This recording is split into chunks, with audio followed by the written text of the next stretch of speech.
Hello guys! So, welcome back sa aking channel. So, for this video, share ko lang yung pagkain namin dito sa amin sa Iligan. Ito yung pinakasikat. Yan. Ito yung pinakasikat na pagkain dito sa Iligan. Parang ano siya, halang-halangan, yung tawag na halang-halangan. Mayroon siyang bulalo at saka halang-halang. Tapos, unlimited yung ano niya, yung sabaw. So, pwede ka rin pumili ng yung sa rice niya, either yung mais at saka yung ganyan na rice, yung tinatawag namin. So, ito po yung yung kumbaga parang karinderya dito sa amin, ang tawag dyan. Especially pag mag-hangover, yan, at saka napakamura lang guys. Ito po ito tawag na halang-halang at saka bulalo, kasi dalawang yan may bulalo. Yan si ang takaw-takaw yan. So, umorder ako ng bulalo. Napakasarap guys. Tapos, unlimited na din yung niya, yung sabaw. Yung in-order ko, ayan, is bulalo. Tapos, nilagyan ko yan ng yung mga sibuyas, ganon. Tapos, yung nila guys, is 90 pesos lang yung niya, yung sa bulalo niya. Tapos, pag yung halang-halang, 35 pesos. Tapos rice. So, napakamura lang guys. At saka sulit din. Yan. So, mababalik-balikat mo talaga yung sarap ng kanilang halang-halang. Yan. Kasi nag-crave ako that time eh. Yung kinikrave ko kasi is parang Arabic food, kasi na-miss ko yung Arabic food, yung mga kabsa. Tapos, napag-isipan ko na mas okay pala yung yung kumbaga yung halang-halang, 'di ba? Parang feel mo, kasi ako umatake na naman yung hyperacidity ko. So kailangan kong parang mainit sa sabaw, ganun. Tapos tag-ulan din kasi that time. Yun naisipan ko na diyan na lang ako pumunta sa sa halang-halangan.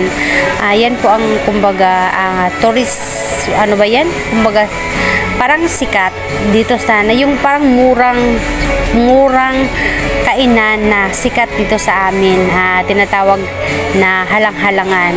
Yan, parang yan, 24/7 ata yan sila guys. And then yung especially yung galing sa mga inuman, ganun. Tapos mga nalalasing, yun, magpunta sila dyan kasi lang, parang pang paano lang sa Tapos napakamura din siya guys, for only 90 pesos lang siya sa bulalo. At saka yung halang-halang is 35 ata yun, ganon. Then unlimited na siya sa sabaw. Yung sabaw niya, grabe, napakasarap guys, yung sabaw ng halang-halang. So kahit ilang ba yan hilingin mo sa kanila, pwede. Kahit halang-halang, tapos hingi ka ng isang ng halang-halang, yung sabaw lang, pwede, walang problema. Then kasi yan tatlong kasi yan tindahan, pero yung pinakamasarap sa sa tatlo, apat ba yan, yung pinakalas si Pukdol, yun yung pinuntahan ko. Kasi yung pinakamasarap sa lahat. So far, hindi naman ako nakakain sa iba, pero sa iba kasi yung nagsasabi na mas okay daw sa kanila. So that time kasi guys, nag-crave talaga ako, galing ako sa work, and then parang matamlay, ganun, gusto kong kumain. Tapos wala kasi asawa ko dyan, nasa field kasi yung asawa ko. So yun, nag-iisa yung Rhina na pagkain. Pero okay lang guys, tingnan yung katawan ko, parang bilog na bilog sa sobrang takaw ko dyan. Kasi food is life eh. Paano naman yung pag magkasakit tayo, di ba? At saka galing din naman ako sa sa parang napuyat. Ba yan? Nabinat pala. So nabinat ako 2 weeks. Yun, grabing hindi naman ako nilagnat. Parang lang, yung pananakit ng katawan, tapos sa ulo, ganun. Tapos umatake din yung ko, yung hyperacidity ko guys. Grabe. Napakahirap guys pag ganyan, pag ganyang sakit.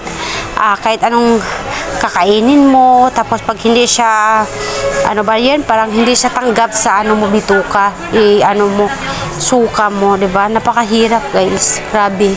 Pero laban lang tayo guys, yan. So yan, parang naubos ko na yung ano, oh. Tapos after that, nag-order naman ako ng isang pirasong ano, 1 cup of rice kasi kumbaga sa kalami sa ilahang sabaw. So mugawas jud ang imong kainit sa imong lawas, di ba? Oh. Feel jud kay nako ang kalami. Oh, di ba? Sobrang init. Sabi init jud kay na ilang sabaw guys, kanang bag-o bitong gahaon. So naka-advantage lang ganian niya kay kanang sa ilang sabaw is magbukal-bukal pag na siya. So gikan pag gini siya sa kaldero nga gabukal-bukal pag siya. So ingana siya kalami, guys.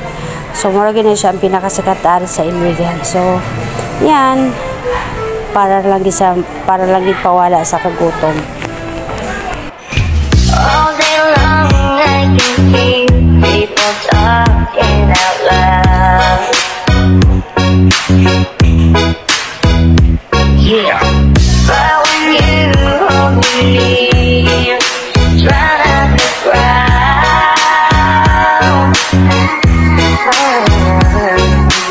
Oh, Mr. Webster could never decide what's been said between your heart and mine. 3, 2, 1, go! Let's smile on your face, let's scream now that you need me. There's a truth in your eyes, say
Can I call you babe? Can you be my friend? Can you be my lover up until the very end? Let me show you love, no pretend. Stay by my side even when the world is giving in. Oh no, I need somebody who can love me and my worth. No, I'm not perfect, but I hope you see my worth. 'Cause it's only you know.